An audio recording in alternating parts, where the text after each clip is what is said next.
Good morning dear students, you are most welcome is in English online class and this video is for class 10th especially. Today we are going to read poem number 1 and chapter number 2. Your poem number 1 is Dust of Snow. That is very interesting. During last session we studied about a letter to God. That was also interesting. So dear students, today we have started the poetry session. So without wasting the time, we just start. So let's have a look on the board. Today is July 16, 2020. We are going to read the subject English, reciting poem number 1, that is Dust of Snow. And this is period number 2. Dust of Snow has been composed by Robert Frost. He is a moody poet. He just told us, he just expressed all his ideas through nature to all the people. Wherever he executes, there is a real life, the real life picture that is connected to our destiny also.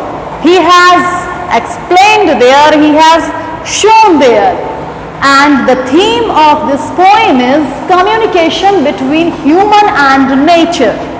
Communication between human and nature. How is it possible? We will see.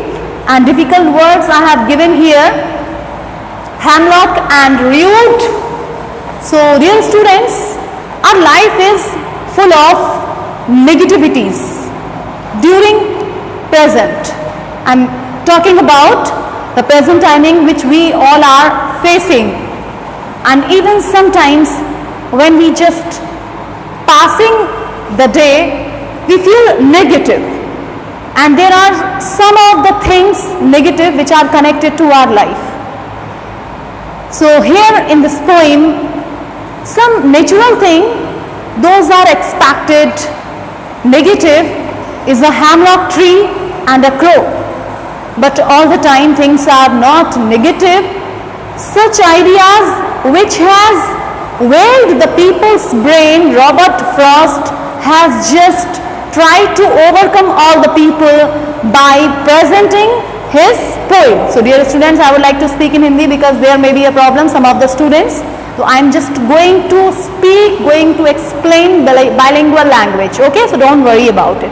तो आज हम बात करने जा रहे हैं dust of snow की, जो आपके लिए सबसे ज़्यादा इम्पॉर्टेंट है. इस पोएम में एक ऐसा मैसेज छिपा हुआ है कि अगर आप उस मैसेज को अपनी लाइफ से बिल्कुल एक कंपैरिजन करते हैं तो बहुत ही अच्छा रहेगा. तो डियर स्टूडेंट्स, बात करते हैं हम डस्ट ऑफ स्नो की, जिसका थीम मैंने आपको पहले ही बताया हुआ है, communication between human and nature. अब बात आती है यहाँ पर कि ह्यूमन और नेचर के बीच में आखिर कम्युनिकेशन हो कैसे सकता है.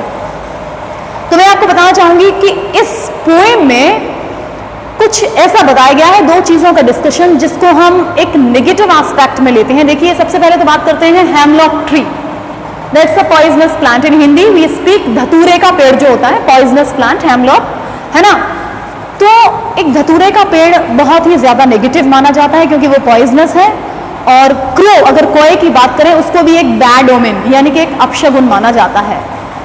लेकिन यहाँ पर रॉबर्ट फ्रॉस्ट ने जो एग्जीक्यूशन किया है, जो रिप्रेजेंट किया है इस पोएम के जरिए, वो हमारी लाइफ को full of positivity, full of happiness बना देता है. तो आखिर कैसे? तो we just recite the poem. Before explanation I would like to ask all of you, have you purchased syllabus? Dear students, आप प्लीज़ सिलेबस ज़रूर परचेज कर लें अगर आपने परचेज नहीं किया है, क्योंकि बहुत ही ज़्यादा इंपॉर्टेंट है. अगर आप वर्ड बाई वर्ड नहीं पढ़ेंगे तो आपके लिए आगे के टाइमिंग में प्रॉब्लम क्रिएट हो सकती है. ठीक है, तो आप प्लीज़ सिलेबस लें और उसके बाद आगे अपनी स्टडी को कंटिन्यू करें. हम आपकी बहुत ज़्यादा केयर करते हैं, इसलिए आपकी क्लास डिस्टर्ब ना हो, हमने ऑनलाइन क्लासेस को स्टार्ट किया है.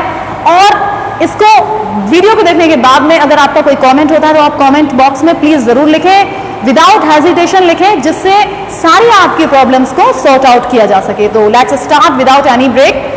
The way a crow shook down on me the dust of snow from a hemlock tree. The way a crow. The story sets in autumn season where the poet has been sitting in a terrible mood. जो आपकी story को shoot किया गया है, कहाँ पर shoot किया गया है कि जो पोइट हैं, जो रॉबर्ट फ्रॉस्ट हैं, वो कहाँ पर बैठे हुए हैं? बहुत ही ज़्यादा उनका मूड ख़राब है, ऑटम का सीज़न है और वो बैठे हुए हैं. Sometimes we feel just lonely when we are full of negativities, no expectations from anyone, we just want to sit lonely, कि हम अकेले बैठना चाहते हैं, अलग बैठना चाहते हैं, क्योंकि हम नकारात्मक हो चुके होते हैं और डिप्रेशन में आ चुके होते हैं, जो हमारे लिए बहुत बड़ा खतरा भी बन सकता है. तो ठीक उसी तरीके से कि जब एक दिन पोइट बैठे हुए थे बहुत ही खराब मूड में, तो होता क्या है कि the dust of snow from a hemlock tree, एक को आता है और उसने क्या किया, इट शुक्ड द ट्री, उसने पेड़ को हिलाया और स्नो, जो ऑटम के सीजन में जो वहां पर स्नोफॉल हो सकता है वहां पर, तो वो जो स्नो था उसके कुछ some of the particles fall on poet, उसके कुछ कण पोइट के ऊपर गिर गए.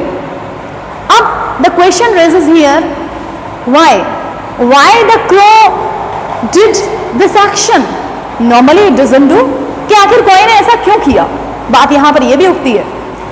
लेकिन हो सकता है कि जिस तरीके से बर्ड्स अपने आप को फ्लैपिंग करते हैं, उसको फीलिंग ऑफ कोल्ड यहां पर शो किया गया है, एग्जीक्यूशन पोएम में नहीं है, मैं आपको बता रही हूं कि जिस तरीके से उसको फीलिंग कोल्ड है, जो फ्लैपिंग किया है उसने, तो ठीक उस तरीके से उसने जब शेकिंग किया, ट्री को हिलाया, तो उसके बाद जो पार्टिकल्स थे, स्नो पार्टिकल्स, वो पोइट के ऊपर गिरे. The poet felt cool. It means what? It was just a feel of positivity for the poet. How? आखिर ये फील ऑफ पॉजिटिविटी क्यों था उनके लिए? क्योंकि जब वो साइलेंट मोड पर बैठे हुए थे, सॉलिट्यूड एटमॉस्फेयर में बैठे हुए थे, तो अचानक कुछ पॉजिटिव होता है. मतलब just like he was feeling cold, then some of the particles that made up the mood of the poet, कि वो उसके ऊपर गिर पड़े. Has given my heart a change of mood. और अचानक से क्या हुआ? The poet felt good, he was feeling better than before, उसको बहुत अच्छा सा लगा. And saved some part of a day I had rued. Save some part of the day. It refers to the other moments of sorrow had been saved. Whatever has been done, it can't be undone.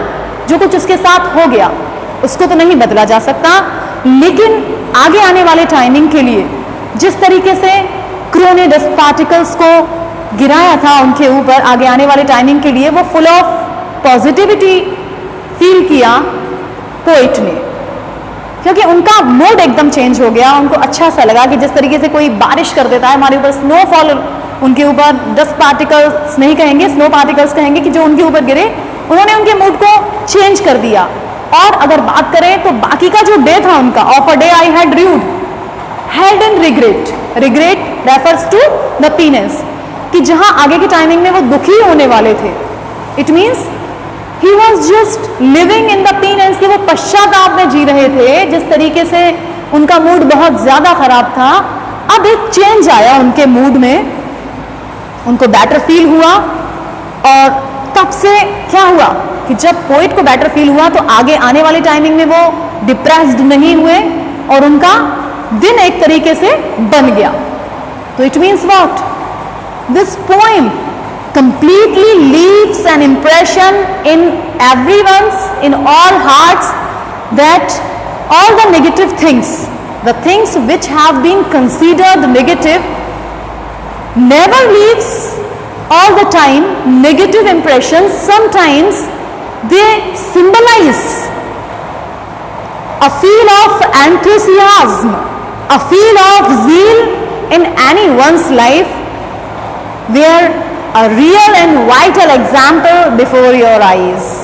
तो I think आपकी समझ में आ गया होगा कि जितनी भी नकारात्मक चीजें, जैसे धतूरे के पेड़ को या कोए को कहा जाता है, सारी नकारात्मक चीजें नकारात्मक ही नहीं होती, उनमें भी एक पॉजिटिविटी हो सकती है.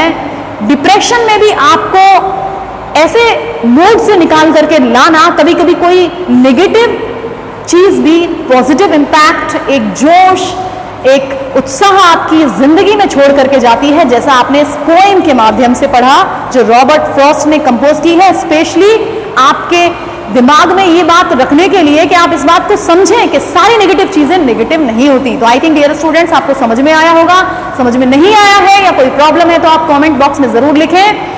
और अगर आपकी कोई भी प्रॉब्लम का सॉल्यूशन नहीं होता है तो I just give my WhatsApp number, you can send that